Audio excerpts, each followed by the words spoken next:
pasien yang pernah mengalami gangguan ginjal akut atau gagal ginjal akut, ini kedepannya beresiko untuk mengalami penurunan fungsi ginjal.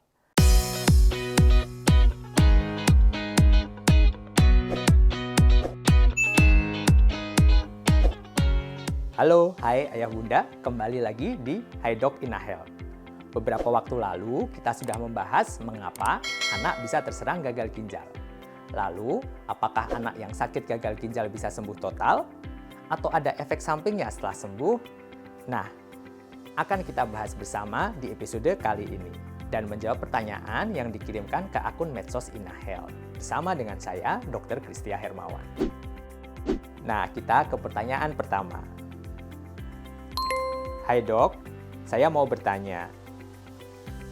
Untuk pengobatan dan penyembuhan gagal ginjal pada anak, apakah sama dengan pengobatan pada orang dewasa? Nah, sama nggak ya?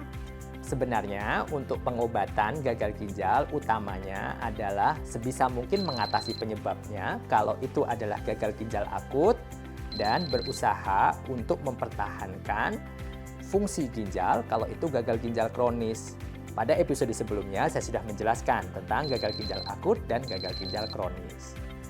Jadi prinsip pengobatannya adalah kita menjaga supaya kerja ginjal itu bisa seoptimal mungkin. Untuk jenis obat-obatan yang digunakan kurang lebih sama dengan dewasa, hanya saja dosisnya tentunya berbeda. Dan ada beberapa hal yang berbeda target penyembuhannya atau target pengobatannya dibandingkan dengan dewasa. Karena pada anak kita juga berupaya agar anak dapat tumbuh dan berkembang secara optimal. Ya, berikutnya pertanyaan kedua. Hai dok, saya dengar cuci darah itu bisa menggunakan alat di perut. Apakah bisa dok? Dan apakah aman untuk pasien anak? Ya, betul.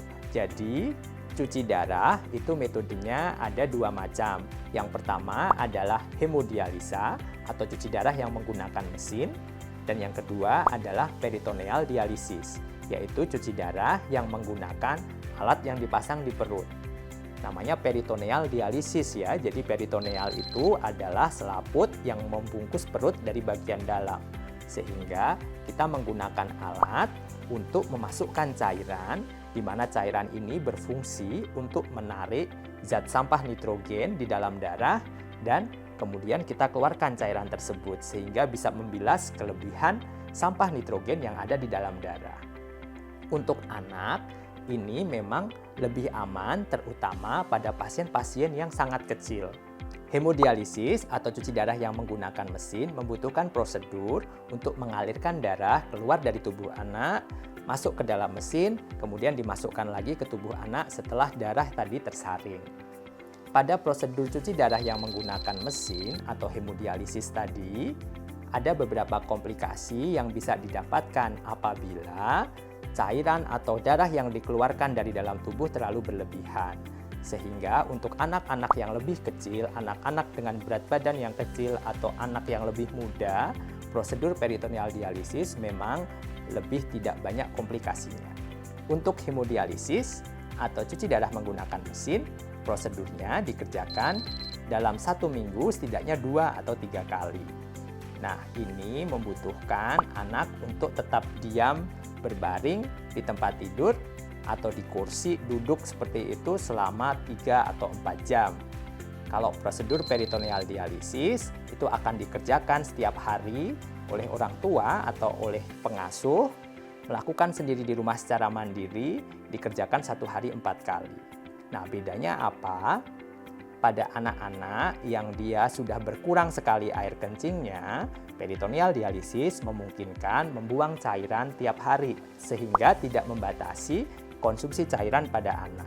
Pada hemodialisis seringkali kita harus membatasi cairan yang dapat diminum oleh anak tiap harinya. Oke, selanjutnya pertanyaan ketiga. Anak kecil yang menderita gagal ginjal nantinya akan sembuh total nggak ya dok? Atau ada efek samping setelah sembuh? Ya, jadi tergantung dari penyebabnya. Kembali ke episode sebelumnya, kita tahu bedanya antara gagal ginjal akut dan gagal ginjal kronis. Pada gagal ginjal akut, seringkali penyebabnya bisa diatasi segera sehingga fungsi ginjal bisa kembali lagi. Untuk gagal ginjal kronis tahap akhir, pengobatannya adalah dengan terapi pengganti ginjal. Terapi pengganti ginjal tadi sudah disebutkan, hemodialisis dan peritoneal dialisis. Ada satu lagi yaitu transplantasi ginjal. Sehingga apabila sudah dikerjakan transplantasi, akan ada ginjal baru yang membantu tubuh untuk bisa mengeluarkan kembali zat-zat sampah nitrogen yang berlebihan dan juga menggantikan fungsi ginjal yang lainnya. Untuk efek samping, mungkin yang dimaksud bukan efek samping ya, tapi lebih ke komplikasi. Misalnya pasien dengan gagal ginjal akut yang telah sembuh, itu komplikasinya seperti apa? Untuk kedepannya, pasien dengan gagal ginjal akut yang fungsi ginjalnya bisa kembali lagi, ini memerlukan pemantauan khusus. Sehingga apabila didapatkan penurunan fungsi ginjal kembali, bisa segera terdeteksi. Pasien yang pernah mengalami gangguan ginjal akut atau gagal ginjal akut, ini kedepannya beresiko untuk mengalami penurunan fungsi ginjal. Apabila pasien tadi kembali mengalami penurunan fungsi ginjal akibat sesuatu yang sifatnya mendadak, maka kemungkinan untuk fungsi ginjalnya kembali menjadi lebih sedikit. Sehingga pada pasien gangguan ginjal akut yang telah sembuh, pemantauan ini menjadi suatu hal yang sifatnya penting untuk menjaga fungsi ginjal di kemudian hari. Gimana ayah bunda? Sudah paham bukan dengan gagal ginjal yang menyerang anak? Selalu pantau terus kesehatan buah hati ya ayah bunda. Jangan lupa untuk subscribe channel Ina Health untuk mendapatkan informasi seputar kesehatan yang terpercaya dan juga pilihan. Terima kasih untuk ayah bunda yang sudah mengirimkan pertanyaan ke akun sosmednya Ina Health. Saatnya saya Dr. Kristia pamit.